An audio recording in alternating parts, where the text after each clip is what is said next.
Berjumpa lagi dengan kami, Sultan Niaga Family. Kalau di video-video berikutnya, kami banyak bercerita tentang jalan-jalan, terus tempat belanja, ataupun kegiatan kami sehari-hari. Nah, pada video kali ini, saya akan membawa sesuatu yang berbeda. Karena jujur ya, banyak juga saudara-saudara kita yang bertanya, kira-kira apa ya langkah-langkah yang kita tempuh kalau kita mau membuka usaha sembako. Nah, karena memang kami usaha di bidang sembako, dalam kesempatan ini saya akan mencoba memberikan 7 langkah yang kita tempuh di dalam memulai usaha sembako. Kami telah merangkum 3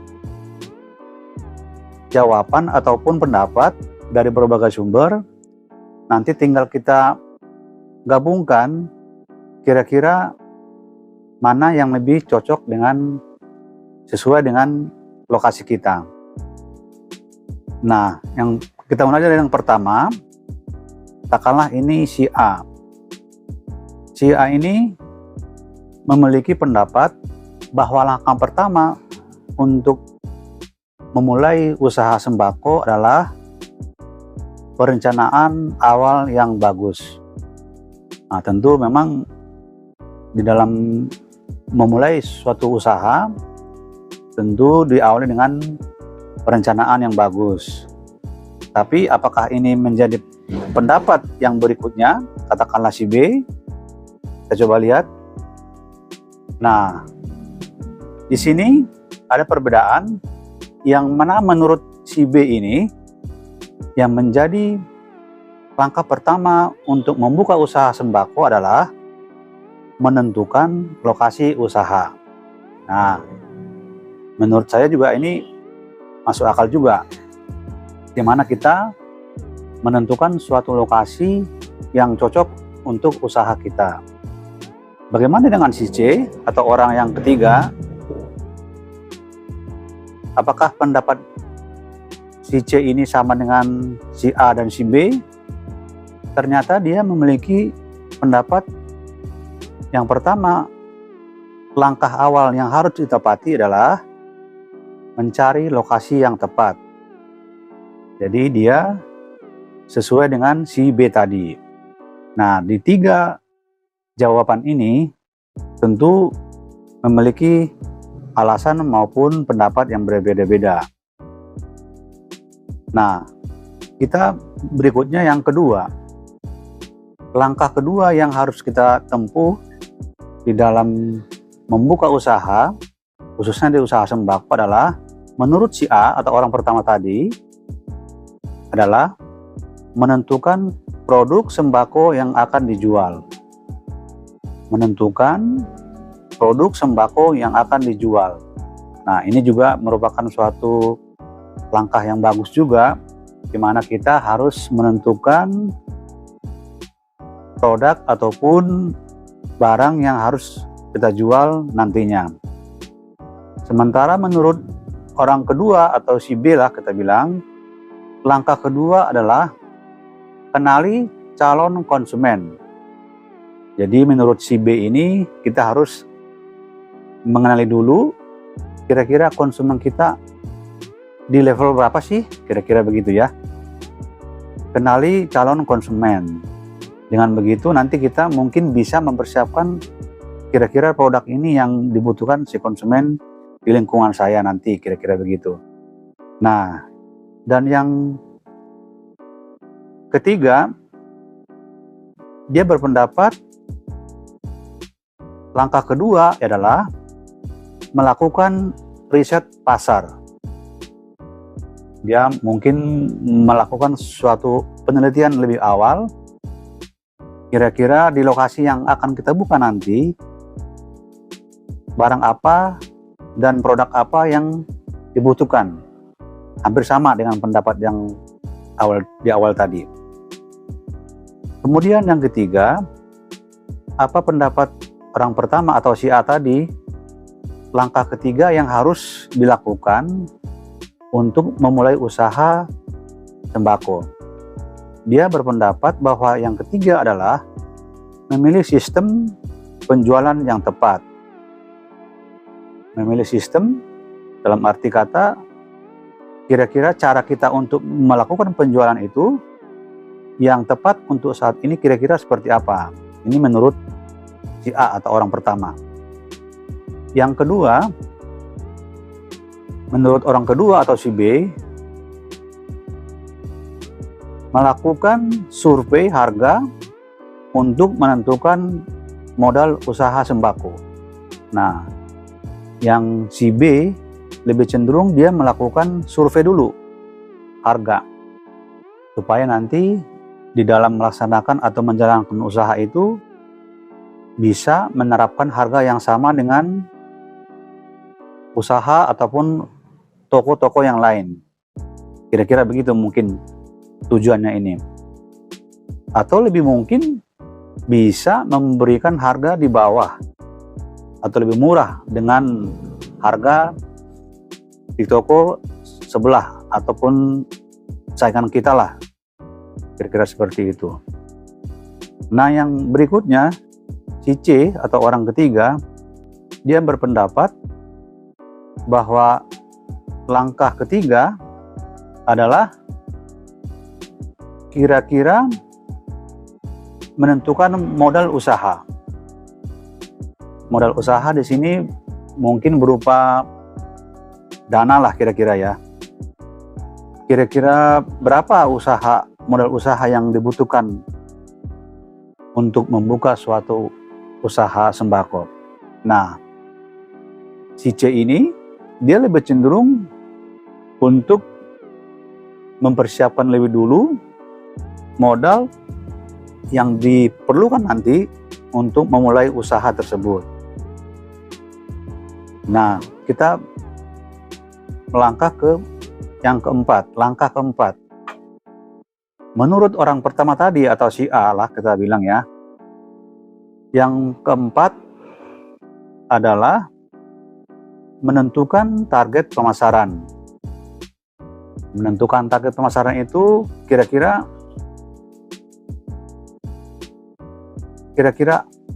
apa sih yang dibutuhkan atau kelas mana sih yang nanti kita layani di dalam mempersiapkan pembukaan usaha sembako ini. Tentu dengan berbagai beda tingkat kehidupan masyarakat, berbeda juga barang ataupun kebutuhan yang mereka butuhkan. Nah, yang kedua, orang kedua yang katakanlah si B, dia berpendapat bahwa langkah berikutnya adalah berusaha bekerja sama dengan banyak supplier ataupun agen ataupun grosir yang bisa mendistribusikan barang ke usaha kita. Nah, ini juga hal yang perlu kita perhatikan juga.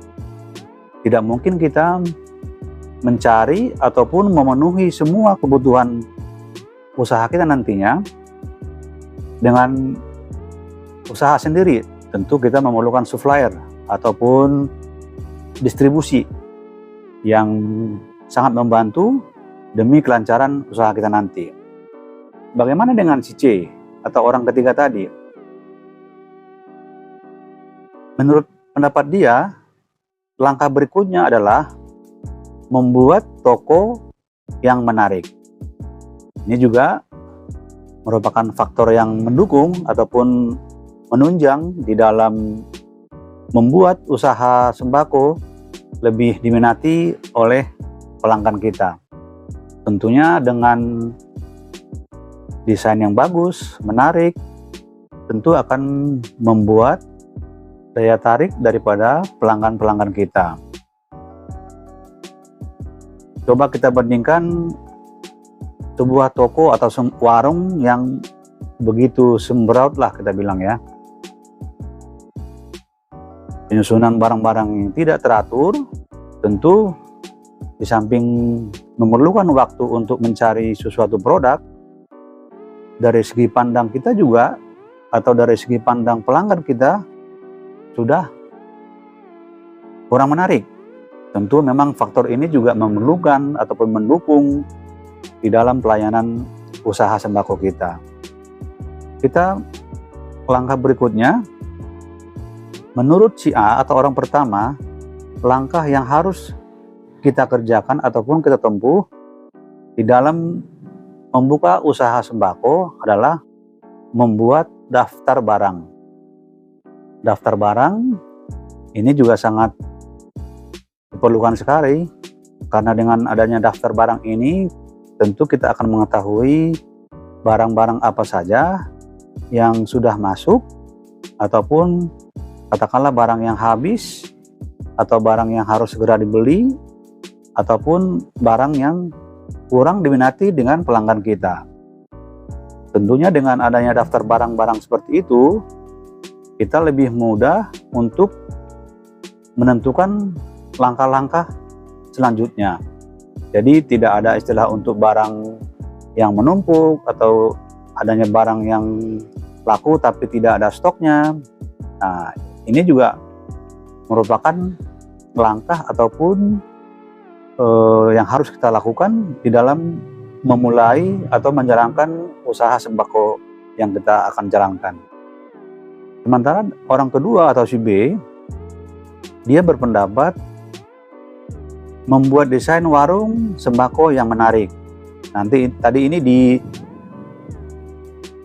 bagian pertama ini dia sudah disampaikan bahwa membuat pajangan ataupun desain warung yang bagus. Kira-kira menurut pendapat mereka itu sama. Dan yang ketiga, katakanlah si C, dia juga berpendapat bahwa langkah yang tidak boleh dilupakan adalah pembukuan. Nah, pembukuan ini dalam arti bisa juga pemasukan, daftar barang-barang tadi, dan mungkin secara keseluruhan inventaris barang-barang kita, ataupun keuangan masuk, keuangan keluar. Nah, ini termasuk di dalam pembukuan. Jadi dalam kesempatan ini kami tidak akan memberikan, katakanlah bahwa saudara harus memilih yang pendapat si A atau si B atau si C. Kami cuma bisa menyampaikan kira-kira langkah-langkah tadi yang cocok dengan situasi, lokasi yang kita miliki, ataupun modal yang kita miliki. Kira-kira kita rangkum dari 3 pendapat orang tadi ini. Dengan demikian kita akan mendapatkan suatu pendapat ataupun langkah-langkah yang bisa mendukung usaha kita untuk berjalan dengan baik.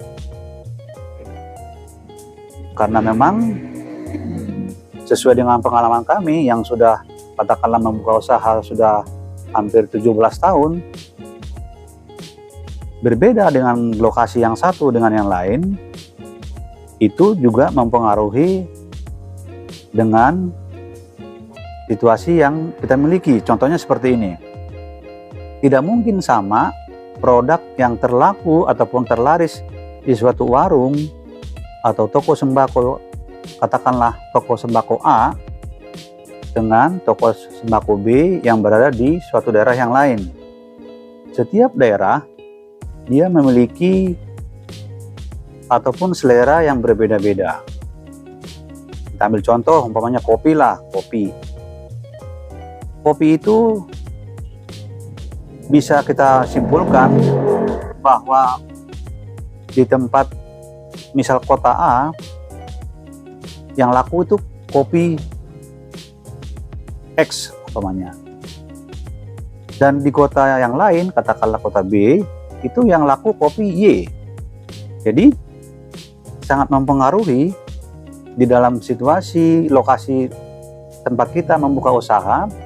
Tentu itu sangat berpengaruh dengan barang-barang ataupun produk yang diminati oleh masyarakat tersebut.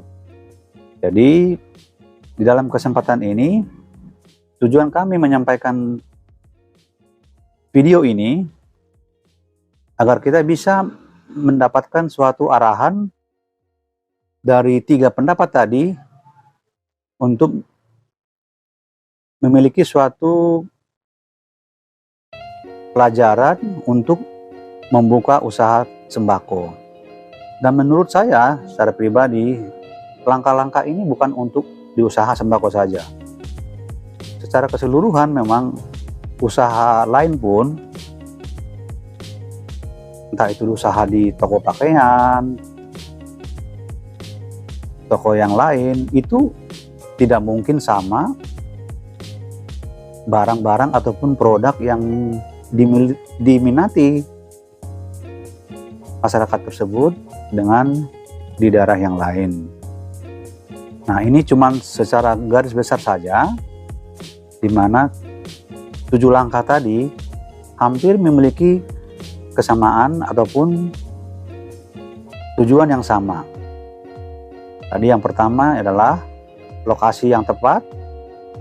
Tentu dengan kita memiliki tempat yang strategis, contohnya di pemukiman yang padat penduduk, itu sangat diminati, ya sangat bagus sekali untuk membuka usaha sembako, di mana memang sembako ini kebutuhan sehari-hari. Dengan banyaknya penduduk di sekitar itu, tentu akan mendapatkan hasil yang lebih bagus.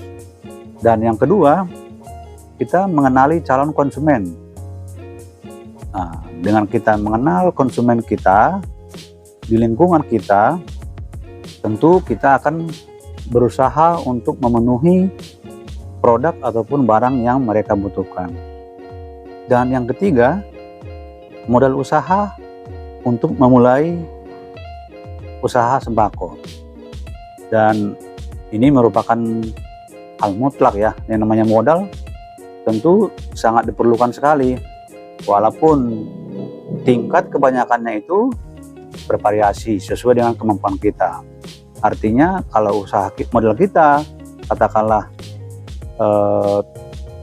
tidak terlalu banyak, tentunya kita memilih membeli barang dengan banyak macam tetapi dengan jumlah yang sedikit.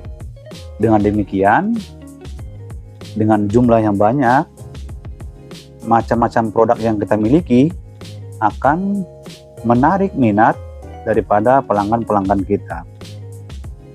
Yang berikut, mencari bahan baku yang murah. Tentu dengan kita mencari atau mendapatkan bahan baku yang murah, kita akan bisa menjual kembali ke pelanggan kita dengan harga di bawah rata-rata. Apabila kita mendapatkan bahan baku yang mahal ataupun di harga tinggi, tentu kita akan menjual di harga yang tinggi juga.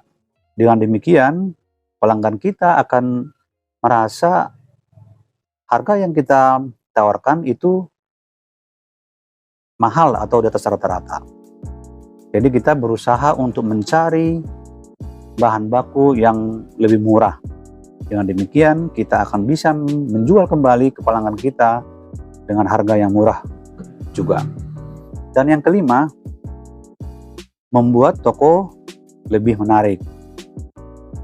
Tentu ini juga sangat menentukan sekali ataupun faktor pendukung di dalam menarik minat pelanggan kita untuk berbelanja di toko kita. Dengan adanya desain yang bagus, menarik, dengan pencahayaan yang bagus, terang,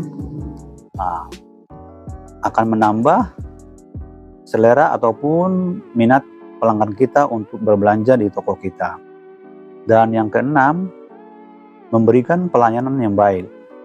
Ini juga sesuai dengan yang kami alami. Pelayanan yang baik di dalam usaha sembako sangat-sangat menentukan untuk mengikat seseorang yang sudah menjadi pelanggan kita. Dengan kita memberikan pelayanan yang baik, tentu dia akan datang lagi, dan datang lagi, gitu seterusnya. Tetapi apabila satu saat kita memberikan pelayanan yang kurang baik, atau wajah kita yang kurang smile gitu kan, atau kita yang suara keras, nah itu memberikan arahan ataupun si pelanggan kita menjadi tidak nyaman lagi belanja di usaha kita. Jadi poin yang keenam ini, memberikan pelayanan yang baik, cukup menjadi faktor untuk mengikat ataupun menarik para pelanggan kita untuk terus belanja dan belanja di tempat usaha kita. Dan yang terakhir adalah pembukuan. Pembukuan atau tadi itu ada yang berpendapat membuat daftar barang. Ini hampir sama tujuannya. Dengan adanya daftar barang ini atau pembukuan ini yang bagus, akan mendukung dari kita memberikan suatu keputusan kira-kira apa yang segera kita lakukan, atau barang-barang apa saja yang harus segera kita beli atau kita pesan ke supplier, sehingga para pelanggan kita tidak mendapatkan kesusahan ataupun kesulitan di dalam mencari produk yang mereka butuhkan. Kalau terjadi sesuatu, katakanlah pelanggan kita berulang kali datang ke usaha kita mencari produk, katakanlah sampo misalnya, datang kosong, datang lagi di hari berikutnya, ternyata barangnya belum ada, kita belum belanja, kita belum memesan. Mungkin dia masih, katakanlah masih kasih maaflah ke kita. Di hari berikutnya dia datang kembali lagi menanyakan, apakah sudah ada sampo ini? Belum juga. Tentu sebagai pelanggan dia akan merasa kecewa, dan dia mungkin akan pergi ke tempat atau toko yang lain. Nah, ini merupakan satu cara dengan adanya daftar barang ataupun pembukuan yang bagus, sehingga kita bisa melihat barang-barang yang sudah habis atau barang-barang yang kurang laku, kurang berjalan. Nah, dengan adanya pembukuan ini bisa membantu kita di dalam mengingatkan ataupun mempersiapkan barang-barang atau produk yang kita butuhkan. Dari 7 langkah yang kita sampaikan tadi, biarpun ada perbedaan antara si A, si B, dan si C, tapi dapat kita simpulkan bahwa memang mereka itu memiliki tujuan yang sama ataupun pandangan yang sama dengan cara untuk memulai usaha sembako ini. Kita dapat